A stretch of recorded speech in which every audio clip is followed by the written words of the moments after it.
Hello and welcome to Inspiration IS. আপোনালোক সকলোকে গণৰাজ্য দিৱসৰ আন্তৰিক শুভেচ্ছা জ্ঞাপন কৰি আজি আমি আলোচনা কৰিবলৈ ওলাইছো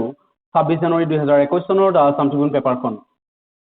ইনস্পিৰেশ্যন আইএছৰ তৰফৰ পৰা APSC আৰু UPSC পৰীক্ষাৰ বাবে ফ্ৰী ষ্টাডি মেটেৰিয়েল প্ৰভাইড কৰি থকা হৈছে। আপোনালোকে আমাৰ এই ফ্ৰী ষ্টাডি মেটেৰিয়েলসমূহ আমাৰ ৱেবছাইটৰ পৰা ডাউনলোড কৰিব পাৰিব। আমাৰ ৱেবছাইটটো হৈছে www.inspirationis.org। লগতে আমাৰ social media platform Facebook, Instagram, YouTube channel আৰু টেলিগ্ৰামৰ পৰাও আপোনালোকে ষ্টাডি মেটেৰিয়েলসমূহ ডাউনলোড কৰিব পাৰিব। আমাৰ এই ভিডিঅ'সমূহৰ PDF ফৰ্মেট আমাৰ টেলিগ্ৰাম চেনেলত উপলব্ধ। আপোনালোকে আমাৰ এই টেলিগ্ৰাম চেনেলটো ভিজিট কৰি এই ভিডিঅ'সমূহৰ PDF ফৰ্মেট ডাউনলোড কৰিব পাৰিব। আমাৰ UPSC আৰু APSC ফাউণ্ডেশ্যন বেচৰ অনলাইন অফলাইন দুইটা মাধ্যমতে ক্লাছ চলি আছে। আপোনালোকে নিজকে এনৰোল কৰিবলৈ আমাৰ ৱেবছাইটত থকা লিংক নাইবা আমাৰ ফোন নম্বৰত যোগাযোগ কৰিব পাৰে। সো এতিয়া চাওক আজি আসাম ট্ৰিবিউনৰ প্ৰধান ইম্পৰ্টেণ্ট টপিক কেইটা। প্ৰথম ইম্পৰ্টেণ্ট টপিকটো হৈছে পদ্মা এৱাৰ্ডছ 2021। তো আমি জানো যে গণৰাজ্য দিৱসৰ দিনাখন আমাৰ দেশৰ যি পদ্মা এৱাৰ্ডী তো তেখেতসকলৰ নাম উল্লেখ কৰা হয় আৰু তেখেতসকলক মাৰ্চ এপ্ৰিল মাহৰ ভিতৰত ৰাষ্ট্ৰপতি ভৱনত এই এৱাৰ্ডসমূহ প্ৰদান কৰা হয়। So Padma Awards, one of the highest civilian awards of the country, are conferred in 3 categories, namely Padma VIBHUSHAN, Padma BHUSHAN and Padma SHRI. So আমি জানো যে Padma Awards যেটো হয় সেইটো আমাৰ ইন্ডিয়াৰ one of the highest civilian award. আমাৰ ভাৰত ৰত্নৰ পিছতে হৈছে Padma Awards, যি আপোনাৰ Padma VIBHUSHAN, Padma BHUSHAN আৰু Padma SHRI এই এৱাৰ্ড কেইটা প্ৰদান কৰা হয়। আৰু এই যিকেইটা এৱাৰ্ড Padma Awards, তো এই এৱাৰ্ড কেইটা বিভিন্ন ফিল্ডত বিভিন্ন ডিসিপ্লিনত এই এৱাৰ্ড কেইটা প্ৰদান কৰা হয়, namely art, social work, public affairs, science and engineering, trade and industry, medicine, literature, education, sports, civil services etcetera. তো এইকেইটা ফিল্ডত সাধাৰণতে এই পদ্মা এৱাৰ্ডসমূহ প্ৰদান কৰা হয়।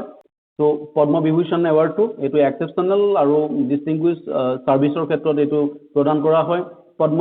ভূষণ এৱাৰ্ড আপোনাৰ প্ৰদান কৰা হয় distinguish service of high order, আৰু পদ্মশ্ৰী এইটো এৱাৰ্ড প্ৰদান কৰা হয় for distinguish service in any field. So যিকোনো ফিল্ডতে ইয়াক কি কৰা হয় এই এৱাৰ্ডটো প্ৰদান কৰা হয়। The awards are announced on the occasion of Republic Day every year. These awards are conferred by the President of India at ceremonial functions which are held at Rashtrapati Bhavan, usually around March or April every month. Already আমি কৈছো। So this year the President has approved conferment of 119 Padma Awards including one duo case য'ত আপোনাৰ দ্বৈতভাৱে এইটো award দিয়া হৈছে। The list comprises 7 Padma Vibhushan, 7টা Padma Vibhushan,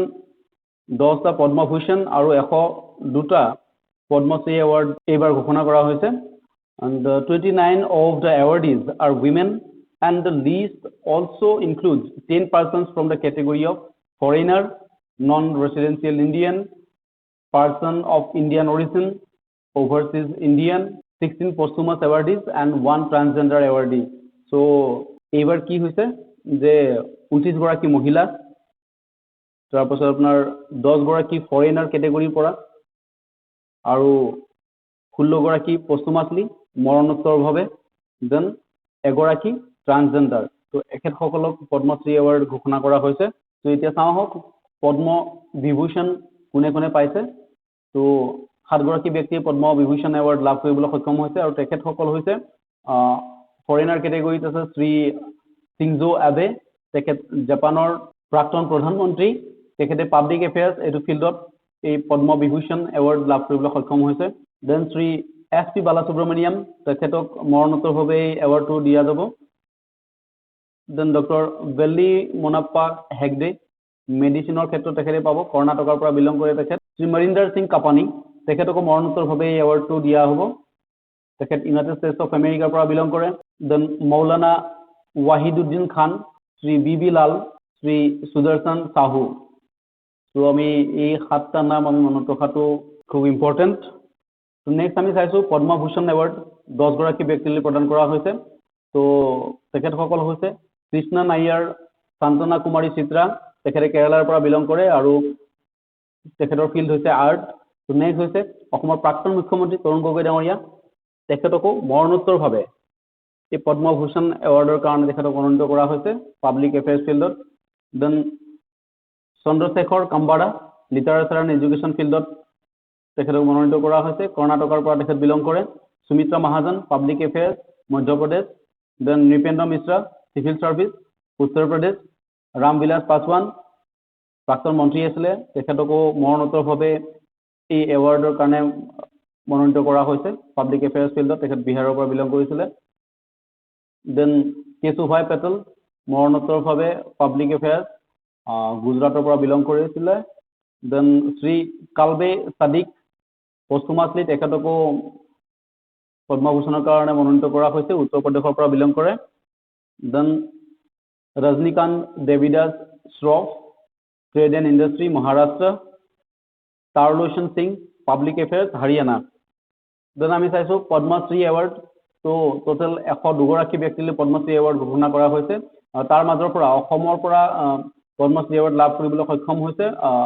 8গৰাকী ব্যক্তিয়ে তো আমি নামকেইটা মনত ৰাখি কৈছো তো লক্ষ্মী বৰুৱা তেখেতক সোশ্যাল ৱৰ্ক ফিল্ডত পদ্মশ্ৰীৰ কাৰণে মনোনীত কৰা হৈছে গোপীৰাম বৰগায়ন বুঢ়া ভকত তেখেতক আৰ্ট ফিল্ডত তেখেতক মনোনীত কৰা হৈছে Bijoya Chakravarty public affairs Mangal Singh Hazowary literature and education Dulal Manki আৰ্টত then Birubala Rabha social work Roman Sarma literature and education journalism then Imran Shah literature and education তো নেক্সট ইম্পৰ্টেণ্ট টপিকটো হৈছে police medals 2021 recipients of police medals 2021 from Assam তো অসমৰ পৰা পুলিচ মেডেল কোনে কোনে লাভ কৰিবলৈ সক্ষম হৈছে IPS অফিচাৰ ভায়োলেট বৰুৱা তেখেতক ৰাষ্ট্ৰপতিৰ যি পুলিচ মেডেল সেই পুলিচ মেডেলৰ কাৰণে তেখেতক মনোনীত কৰা হৈছে The list of awardees was announced today by the Ministry of Home Affairs এই পুলিচ মেডেল এৱাৰ্ডটো ঘোষণা কৰে on the above 72nd Republic Day তো আমি জানো যে অলৰেডি আমি কেইবাবাৰো কৈছিলো আগৰ ভিডিঅ'বিলাকত যে 72nd Republic Day এবাৰ ইণ্ডিয়া সেলিব্ৰেট কৰি আছে the recipients of police medals for meritorious services are তো মুছলে উদ্দিন আহমেদ অমৃত ভূঞা দেৱাশিষ শৰ্মা তো তেনেকৈ কেইবাগৰাকীও পাইছে আপোনালোকে নামকেইটা এবাৰ পঢ়ি চাব দেন অসাধাৰণ অসূচনা কুশলতা পদক for the year 2020 has been backed by Bikmiya Deori Diganta Basumatary Chittaranjan Bora and ৱেলছন ক্ৰো তো এখেতসকলক অসাধাৰণ অসূচনা কুশলতা পদকেৰে সন্মানিত কৰা হ'ব এখেতসকলৰ নাম মনোনীত কৰা হৈছে দ্য নেক্সট ইম্পৰ্টেণ্ট টপিকটো হৈছে আকাশ NG test fire so NG means কি NG stands for new generation the Defense Research and Development Organization shortly DRDO on 25th January 2021 successfully test fired Akash NG missile so কোনে launch কৰিছে এটো DRDO test fire কৰিছে এটো পৰীক্ষণ কৰিছে আকাশ NG যেটো new generation আকাশ missile তো এই নিউ জেনারেশন আকাশ মিসাইলটো এটো কি হৈছে যে এটো surface two air missile the missile is exclusively being used by Indian Air Force so Indian Air Force ৰ কাৰণে এই আকাশ মিসাইলটো স্পেশালি বনোৱা হয় আৰু ইন্ডিয়ান এয়াৰ ফৰ্ছে এটো ইউজ কৰে তো আকাশৰ যেটো NG ভাৰ্জন এটো টেষ্ট কৰিলে অলৰেডি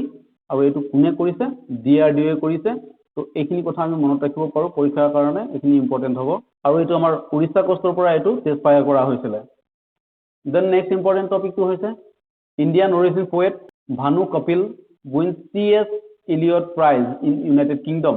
so তেখেতৰ এখন কিতাপ How to Wash a Heart ভানু কপিল তো তেখেতৰ কিতাপখন হৈছে How to Wash a Heart তো এই কিতাপখনৰ কাৰণে তেখেতে ইউনাইটেড কিংডমৰ বিশেষ এটা পুৰস্কাৰ TS ELIOT Prize এটো লাভ কৰিবলৈ সক্ষম হৈছে তো তেখেত হৈছে ইণ্ডিয়ান অৰিজিন অথৰ আৰু তেখেতে এই যে TS ELIOT Prize লাভ কৰিছে এই TS ELIOT যেটো prize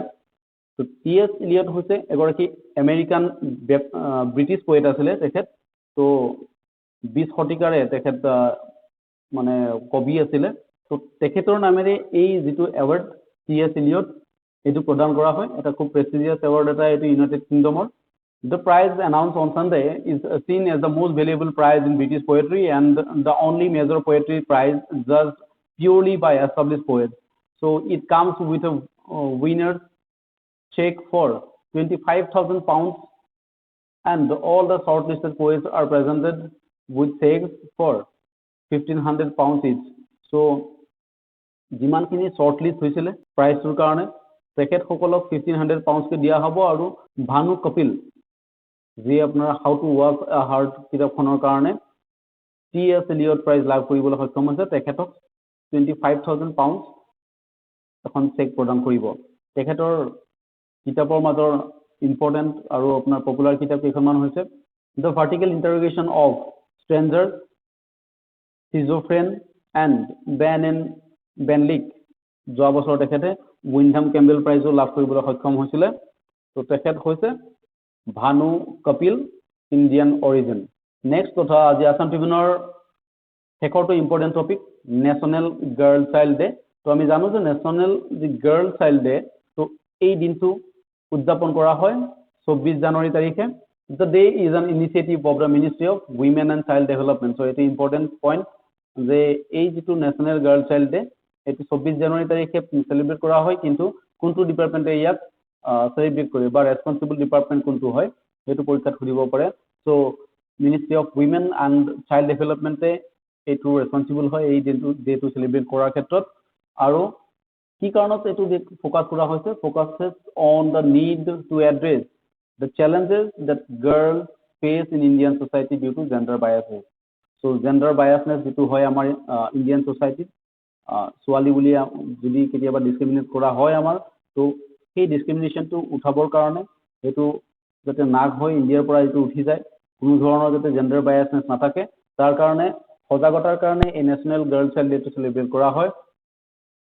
The purpose of the day is also to change the attitude of society towards girls. The initiative was started by the Ministry of Women and Child Development in 2008. So, eto Ministry of Women and Child Development eta initiative asile ei day to celebrate korar karone aru eto 2008 or pora eto start kora hoisile. According to a government press releases, National Girl Child Day 2021 is being celebrated across the country with the objective of raising awareness on the issues of declining child sex ratio. So আজি আছাম ট্ৰিবিউনৰ ইমানখিনি important topic আছিলে আকৌ এবাৰ গণৰাজ্য দিৱসৰ আন্তৰিক শুভেচ্ছা জ্ঞাপন কৰি আজি এই ডেইলি এনালাইচিছৰ পৰা মই নয়নজ্যোতি বৰ্মনে বিদায় লৈছোঁ ধন্যবাদ